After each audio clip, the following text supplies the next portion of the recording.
And I'm quickly, Aaron, becoming a fan of Poland's Mateusz Kieliszkowski.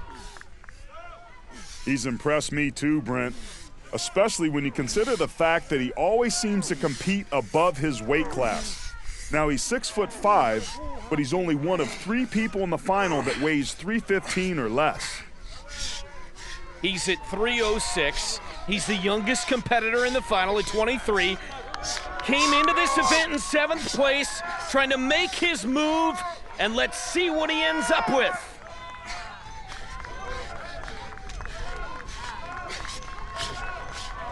Across the finish line in 40.07 seconds.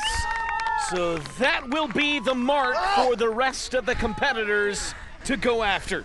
You saw a little smile after he finished. Just tremendous leg drive. A smooth, efficient movement really allowed Kieliszkowski to get a great time. Of the 7 men who've already competed in the plane pull, Kieliszkowski, the current leader. 40.07 is the time to beat. Lawrence Shawley of Great Britain is in 2nd.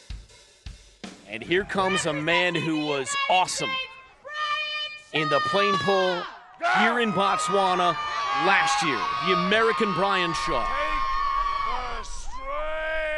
Earlier in the competition, I called Shaw a cerebral savage. It was right here in Botswana a year ago that I watched him sweep the runway before he did his plane pull because other athletes were slipping at a certain spot on the track, and Brian didn't want the same thing to happen to him. He's a very thoughtful competitor to go along with that massive frame of his. 6'8", 454. Aaron, what are you seeing out of him right now? You know what's interesting, Brent? Something looks off with Shaw here. He looks discombobulated. His upper body seems to be dislocated from his lower body. He's a little bit more vertical, and he's not taking deep, powerful steps. His steps are vertical versus driving forward. You always talk about low man wins. He's just not very low here.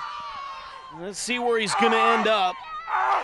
He's going to finish it, and he does, pulling it across the line in 47.60 seconds, but you know, that's more than 7 seconds behind Kieliszkowski. That's really surprising now. Brian is as big as I've ever seen him in this competition. He's been the heaviest athlete in World's Strongest Man 8 of the last 9 years. That should have been an advantage here, but it wasn't. 2 more competitors must take on the plane pull.